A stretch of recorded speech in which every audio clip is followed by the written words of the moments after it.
championship game. A tale of two halves because of the weather in every conceivable way.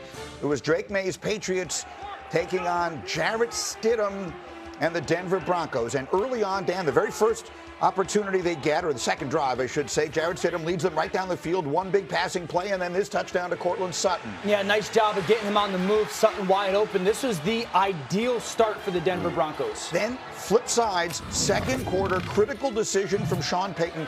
4th and 1 from the 14 with a 7-0 lead and your defense playing great. He doesn't take the points. They go for the first down. What do we think of the call and the decision? I think the decision is the wrong one. Take a 10-0 lead. The call, I'm fine with the play call in that situation, but I still believe kicking the field goal would have been the right choice. And then the other thing that you can't do, Jarrett Stidham, Rex, makes the one critical mistake. Yeah, you think right there, this is the one that cost them the game right here. And again, this is what you expect. I mean, you got these guys are backups for a reason. All right, he'll be a backup the rest of his career. He tries to flip the ball away. It is a backwards pass. It should have been a touchdown for the Patriots. Instead, they rule it on the spot that he picks it up, but it's no problem because Drake Maye takes it right in. So we're tied up at 7 at the half. Now we go to the third quarter. Patriots on a 4th and 1. Drake Maye, he's going to sneak and he's going to get it, and they're going to look at it. And Sean Payton, D. Wood, would challenge this, even though he has no chance of this being overturned. Yeah, listen, from that view, obviously that's why he challenged it, but when it's that close, maybe you want to say your time out there. Yeah, the idea that anyone was going to look at that and decide is clear and decisive. So Andy Borregales winds up kicking a 23-yard field goal. You can see the snow has begun to fall. Those 3 points are obviously critical. Fourth quarter, it's now a snow globe with wind. The employees are trying to clear the field off. 46-yard field goal attempt from Will Lutz here. Dan, at first it looks like a terrible kick, but a second look at it, you realize this ball is blocked by Leonard Taylor. Yeah, it's a great job, Rush. You can see one D tackle getting low, one getting high. Taylor gets his hand up. Outstanding by New England special teams. And so Denver would have one final chance. Jarrett Stidham, they had no offense in the second half at all. Conditions were obviously a huge factor. Christian Gonzalez with the interception. Patriots just need one first down to put it away. And what do? They keep it in the hands of their quarterback. Yeah, this is an outstanding play call by Josh McDaniels and Drake Maye. Just the ability to get on the edge, get the first down. Great play call, great execution. Strange second half in which the weather was such a factor, but in the end, the celebration. Stephon Diggs is going to the Super Bowl. Mike Vrabel's going back to the Super Bowl. In his second year, Drake Maye is going to the Super Bowl. Warriors! Come out and play! Celebrate tonight. And then tomorrow, it's how are we going to win the next game? The next game is the Super Bowl. Vrabel helping orchestrate one of the great turnarounds of all time. The Patriots are the 6th team to make the Super Bowl after having 5 or fewer wins the previous season. The last team to win the Super Bowl in that scenario was the Patriots in 2001 in what was Tom Brady's second year. As for the Broncos, lots of questions, particularly about going for it on that 4th down in the second quarter. Here's Sean Payton. There's always regrets. You know, I felt like, here we are, 4th and 1. We felt close enough that, and it's also a call you make based on the team you're playing and how what you're watching on the other side of the ball. So yeah, there'll always be second thoughts. So one of the things that obviously comes up is how aware are the coaches and everyone about the weather? So Rex, you were a head coach. When we see the way the weather turns in the second half, our offense was practically impossible. Passing up on the field goal, I think then in hindsight looks worse. How aware are the coaches of what the weather is going to be as the game goes on? Oh, you're definitely aware of it. There's no question about it. Now, are you aware of the fact that it's going to be like it was?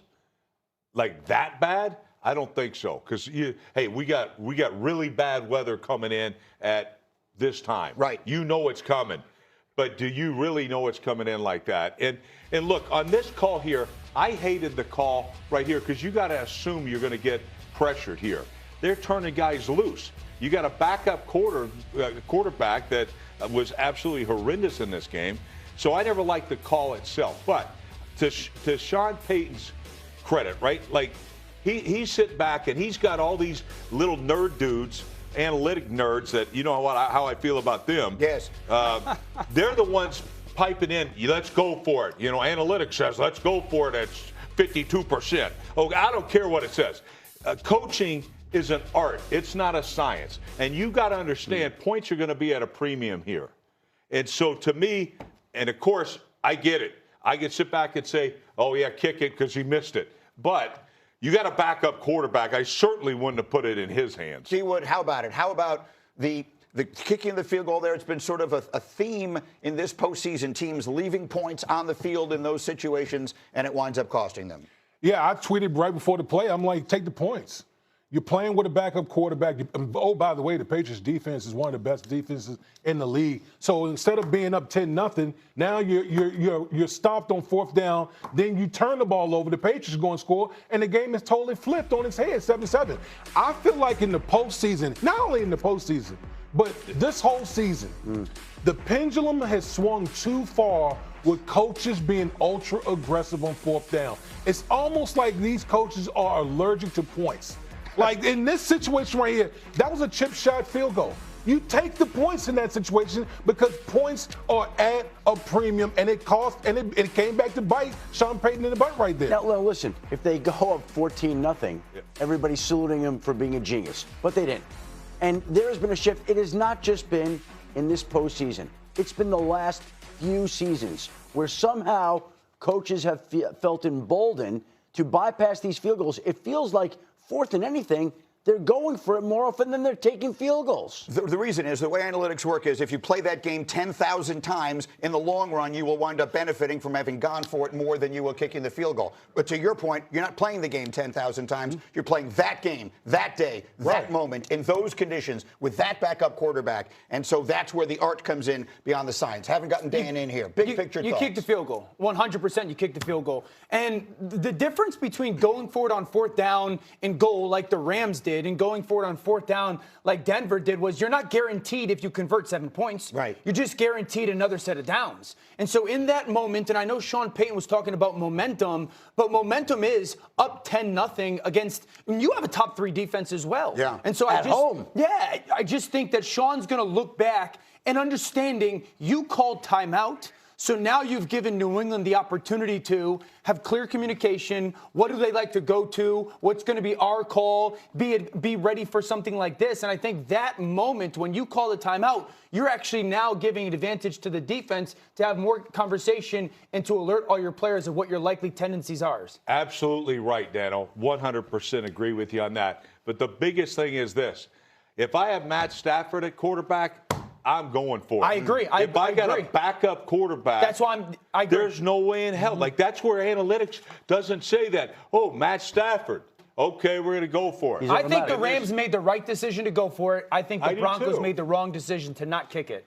And so at the end of the day, if you're the Broncos, and this is why I said this is the one you're never going to get over, you give up the 3 points, or you pass up the 3 points in the first half, you hand New England their only touchdown of the game, and you wind up losing 10-7. Yeah, and you missed 2 field goals. That's a very tough one to swallow. Final word from Shefty. Listen, that's something that's going to stay with them for a long time. It's hard to get to that spot. They were the number 1 seed. Also think it's the kind of thing late in the 4th quarter, Bo Nix was not there to pull out his magic. Yes, they would have been smoked by the Seattle Seahawks.